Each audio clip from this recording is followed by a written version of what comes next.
Hi all, வணக்கம் and welcome back to my channel. என் பேர் பிரியா வெங்கட். நான் ஹெச்ஆர்டி டிபார்ட்மெண்ட்டில் ஒர்க் பண்ணுறேன். நம்ம சேனலில் லா ஆஃப் அட்ராக்ஷனை பற்றி பார்த்துட்ருக்கோம். இந்த வகையில் இன்னைக்கு பார்க்க போகிற டாபிக் என்னன்னா, எதிர்மறை எண்ணங்களை எப்படி கையாளணும் அப்படிங்கிறதான் பார்க்க போகிறோம். வாங்க வீடியோக்குள்ளே போகலாம். வீடியோக்குள்ளே போகிறதுக்கு முன்னாடி இப்போ தான் நம்ம சேனலை ஃபஸ்ட் டைம் பார்க்குறீங்கன்னா மறக்காமல் சப்ஸ்கிரைப் பண்ணிவிட்டு கீழே இருக்க பெல் ஐக்கானை கிளிக் பண்ணிவிட்டு பாருங்கள். ஃபஸ்ட்டு நேர்மறை எண்ணங்கள் அப்படின்னா என்னன்னு பார்த்துடலாம். அதாவது எதிர்மறையாக நினைக்காமல் இருப்பது தான் நேர்மறை எண்ணங்கள். அது என்ன எதிர்மறையாக நினைக்கிறது அப்படின்னு கேட்டால், எந்த ஒரு விஷயம் நடந்தாலும் அது நல்லதுக்குத்தான் நடக்கும் அப்படின்னு நினைக்கணும்.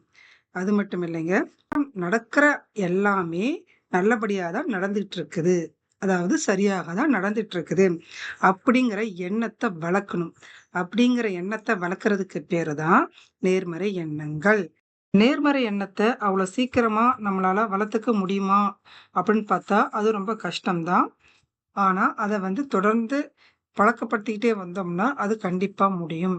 ஏன் ரொம்ப கஷ்டம் அப்படின்னு நான் சொல்றேன்னா, நம்மளை சுத்தி நாலா பக்கமும் நம்மளை சுற்றி எல்லா பக்கத்துலேயும் எதிர்மறை எண்ணங்கள் கொண்ட மனிதர்களோட தான் வாழ்ந்துட்டு இருக்கோம்.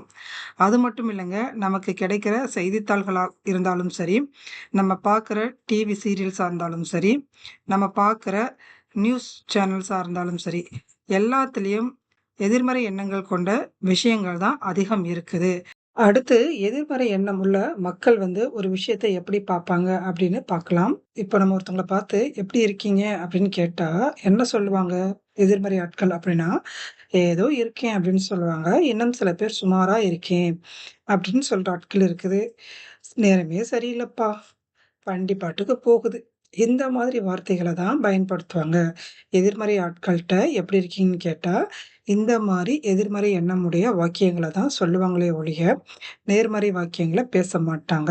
அப்போ எப்படி கேட்கணும் அப்படின்னா, எப்படி இருக்கீங்க அப்படின்னு கேட்டா நான் ரொம்ப நல்லா இருக்கேன் அப்படின்னு சொல்லணும். நம்ம சொல்லும் போது நம்மளுடைய உணர்வும் சேர்ந்து போகணும். நம்மளுடைய உணர்வும் நம்மளுடைய வார்த்தையும் சேரும்போது பிரபஞ்சத்திட்ட சீக்கிரம் போய் அந்த பிரபஞ்ச சக்தியை நம்ம ஈஸியா பெற முடியும். அதுக்காக தான் எப்பொழுதுமே நம்ம பயன்படுத்துற வார்த்தைய பாசிட்டிவா சொல்லணும், நேர்மறை எண்ணத்தோட சொல்லணும். சம்பந்தமா ஒரு வீடியோ போட்டிருக்கேன், வார்த்தைகளின் சக்தியும் நன்றியுணர்வும். அந்த வீடியோவை பார்க்காதவங்க பார்த்துட்டு வாங்க. எதிர்மறை எண்ணங்கள் உடைய மனிதர்களை ஈஸியா கண்டுபிடிச்சிடலாம். எப்படின்னு வாங்க பார்க்கலாம். அதாவது ஒரு வெள்ளை ஷீட் எடுத்துக்கோங்க. அந்த வெள்ளை ஷீட்ல கருப்பு கலர்ல ஒரு மார்க்கர் எடுத்து அதுல ஒரே ஒரு டாட் வைங்க. சரிங்களா? அதுக்கப்புறம் ஒருத்தவங்ககிட்ட கேட்குறீங்க, யாரு எதிர்மறை எண்ணங்களுடைய மனிதர்கள், யாரு நேர்மறை எண்ணம் உடைய மனிதர்கள்னு ஈஸியா கண்டுபிடிச்சுக்கலாம். ஒருத்தவங்ககிட்ட கேட்குறோம் அப்படின்னா, அவங்க நேர்மறை சிந்தனையாளர் எப்படி சொல்லுவாங்க, எதிர்மறை சிந்தனையாளர் எப்படி சொல்லுவாங்க அப்படின்னா, இப்போ எதிர்மறை சிந்தனையாளர்கள் எடுத்துக்கலாம். அவங்க எப்படி சொல்லுவாங்க அப்படின்னா, அந்த வெள்ளை ஷீட்ல உள்ள கருப்பா ஒரு புள்ளி தெரியுது அப்படின்னு சொல்லுவாங்க. ஆனா பேப்பர்ல ஒரே ஒரு சின்ன டாட் மட்டும் தான் இருக்கும். ஆனா மத்த கலர் ஃபுல்லாவே ஒயிட் கலர்ல இருக்கும். ஆனா அது அவங்க கண்ணுக்கு தெரியவே தெரியாது. இதுதாங்க எதிர்மறையான ஆட்கள். நேர்மறை சிந்தனை உடையவங்க எப்படி பார்ப்பாங்க அப்படின்னா, அந்த கருப்பு புள்ளிய பார்க்காம அந்த ஒயிட் ஷீட்ட தான் பார்ப்பாங்க. நெறைய ஒயிட் கலர்ல தெரியுது, இந்த பேப்பர் நெறைய ஒயிட் கலர்ல இருக்கு அப்படின்னு சொல்லுவாங்க. ஸோ இத வச்சே நம்ம யாரு நேர்மறை எண்ணம் உடையவர்கள், யாரு எதிர்மறை சிந்தனை உடையவர்கள் அப்படிங்கிறத எளிதில கண்டுபிடிச்சிடலாம். இப்போ ரீசெண்டா ஷார்ட்ஸ்ல பார்த்தேன். என்னன்னா, மிதுன ராசிக்காரவங்களுக்கு இந்த வருஷம் அமோகமா இருக்கும். நிறைய நிறைய நல்ல விஷயங்கள் நடக்கும்.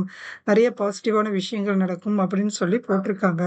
அதுல இருக்க கமெண்ட்ஸ் எடுத்து பார்க்கும்போது, அத்தனை பேரும் எதிர்மறையா தான், நெகட்டிவ் கமெண்ட்ஸா தான் போட்டுட்டு இருக்காங்க. அந்த வார்த்தைகள் அவங்க சொன்ன அனைத்தும் ரொம்ப பாசிட்டிவா சொல்லியிருக்காங்க. மிதுன ராசிக்காரவங்களுக்கு இந்த வருஷம் ரொம்ப சூப்பரா இருக்கும் அப்படின்னு சொல்லியிருக்காங்க. ஆனா அதுல போட்ட ஒவ்வொரு கமெண்ட்டும் எப்படி இருக்குதுன்னா, எதிர்மறை எண்ணங்கள் உடையதா இருந்துச்சு. அப்போ இதுல இருந்து அவங்களுக்கு என்ன தெரியுது அப்படின்னா, என்னதான் நம்மளை பத்தி நல்ல விஷயம் யாருன்னு சொன்னாலும் எதிர்மறை சிந்தனை உள்ள ஆட்கள் அதை பத்தி துளி கூட எடுத்துக்க மாட்டாங்க. அவங்க போக்குல அவங்க போயிட்டே இருப்பாங்க. இப்படிப்பட்ட ஆட்கள்கிட்ட இருந்து நம்ம கொஞ்சம் தூரம் தான் விலகி இருக்கணும். அதே போல பேசக்கூடாத வார்த்தைகள்னு சில இருக்குது. அது என்னன்னா, இது நடக்காது, இந்த விஷயம் கிடைக்காது, இது இயலவே இயலாது, இது வராது, இந்த விஷயம் என்னால செய்ய முடியாது, இப்படிங்கிற வார்த்தையெல்லாம் எதிர்மறை வார்த்தைகள். அப்போ எப்படி சொல்லணும்? அப்போ எப்படி பேசணும் அப்படின்னா, இந்த விஷயம் கண்டிப்பாக எனக்கு நடக்கும். இந்த விஷயம் எனக்கு கண்டிப்பா நடக்கும் அப்படின்னு நம்பணும். அதுக்கப்புறம் இதுவும் கடந்து போகும். இது மட்டும் இல்லங்க, எந்த ஒரு விஷயம் இருந்தாலும் அது கண்டிப்பா கடந்து போகும் அப்படின்னு நெனைக்கணும். அதாவது அந்த சிச்சுவேஷன் அப்படிப்பட்ட சிச்சுவேஷன் இல்லாம இருந்தாலும், இந்த மாதிரி தான் நம்ம நெனைக்கணும். இந்த மாதிரி நெனைக்கும்போது நமக்கு ம் இயற்கையாவே நமக்கு நல்ல விஷயங்கள் நடக்க ஆரம்பிச்சிடும். அதேபோல எதிர்மறை எண்ணத்தோடயே நம்ம இருந்தோம் அப்டின்னா, நமக்கு என்ன ஆகும் அப்டின்னா, இப்போ ஒரு பிரச்சனைகள் ஆரம்பிச்சுருச்சுன்னா, நம்ம அத பத்தியே நெனச்சுட்டு இருப்போம். அத வந்து மனசுக்குள்ள படம் போல ஓட்டிட்டே இருப்போம். அப்போ நம்ம என்ன பண்ணுவோம்? அது சம்மந்தமான விஷயங்கள தான் அந்த பிரபஞ்சத்திட்டருந்து ஈர்ப்போம். அப்போ அந்த விஷயம் தான் நமக்கு நடக்கும். அதனால நம்ம அந்த விஷயத்துலருந்து நம்ம மாறிக்கணும். அடுத்து நமக்குள்ள எதிர்மறை சிந்தனைகளோ, இல்ல எதிர்மறை எண்ணங்களோ அதிகரிக்கும்போது, நம்ம அத எப்படி சமாளிக்கலாம்? அதுக்கு ஒரு 10 பாயிண்ட்ஸ் இருக்கு. அந்த 10 பாயிண்ட்ஸ் தான் இப்ப பார்க்க போறோம். ஃபர்ஸ்ட் பாயிண்ட் வந்து தியானம். அதாவது மெடிடேஷன். எல்லாருக்குமே தெரியும். மெடிடேஷன் வந்து ரொம்பவே உடலுக்கும் சரி, உள்ளத்துக்கும் சரி ரொம்பவே நல்ல விஷயத்த நல்லதா தரக்கூடிய ஒரு பயிற்சின்னா, அது தியான பயிற்சி தான். அந்த தியானம் வந்து இறைசக்தி உள்ளதாகவும் இருக்கலாம், இல்ல சாதாரணமாவும் இருக்கலாம். எது எப்படியோ நமக்கு இதனால நல்லது நடக்குது அப்படின்னா, அந்த விஷயத்த நம்ம கண்ண மூடிட்டு ஃபாலோ பண்ணிக்கலாம்ங்க.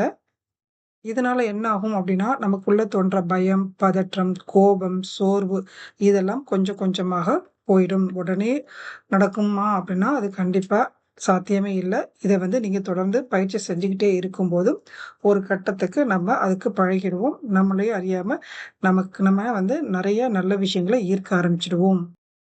அதனால முடிஞ்ச அளவுக்கு காலையில பிரம்ம முகூர்த்த நேரத்துல எந்திரிச்சு தியானம் பண்ணுனீங்கன்னா ரொம்பவே நல்லது. அப்படி இல்ல அப்படின்னா, எப்ப டைம் கிடைக்குதோ அந்த மாரி நேரத்துல நம்ம பண்ணிக்கலாம். செகண்ட் பாயிண்ட் என்னன்னா, புன்னகை.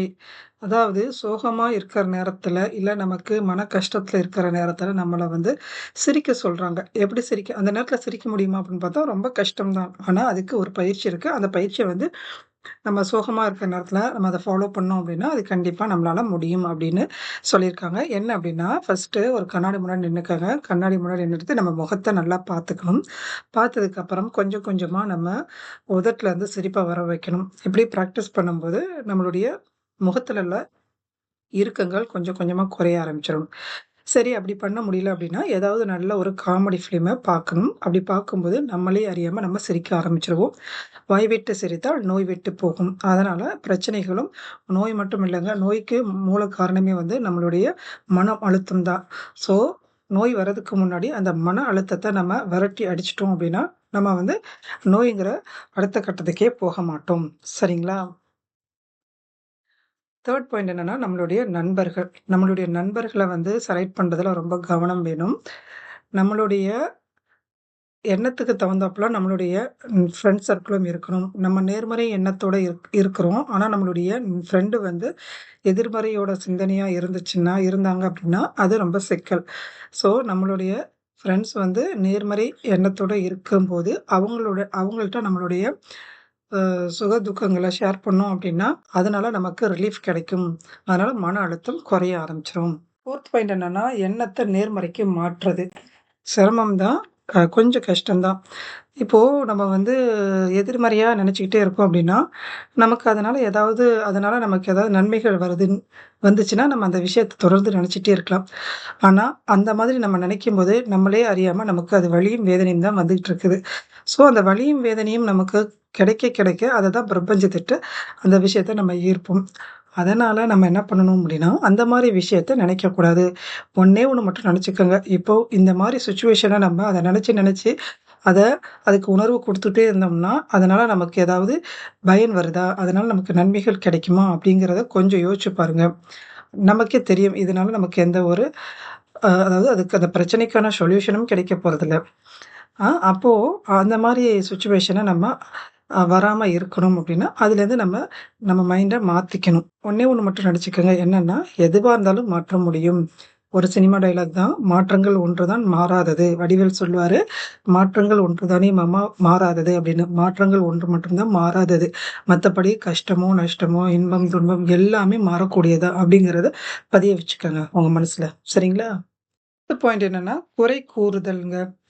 உங்களுடைய மேனிஃபெஸ்டேஷன் சக்சஸ்ஃபுல்லா கம்ப்ளீட் ஆகணும் அப்படின்னா, நம்ம பண்ண வேண்டிய ஒரே ஒரு விஷயம் என்னன்னா, மத்தவங்கள பத்தி குறை கூறுறது நிறுத்தணுங்க. ஒருத்தவங்கள பத்தி நம்ம குறை சொல்லிட்டே இருந்தோம்னா, நம்மளுடைய எனர்ஜி ஃபுல்லா அதுல தான் செலுத்துறோம்.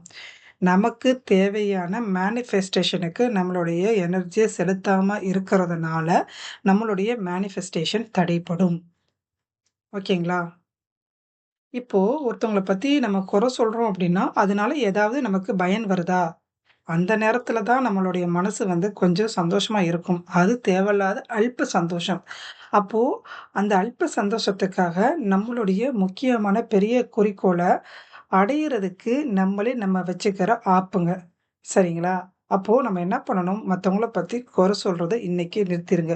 அதனால எந்த ஒரு பயனும் இல்ல. உங்களுடைய எனர்ஜி ஃபுல்லாவே நீங்க இதுல செலுத்திட்டு, உங்களுக்கு தேவையான விஷயத்துக்கு நீங்க செலுத்தாம போயிடுவீங்க. அதனால தான்.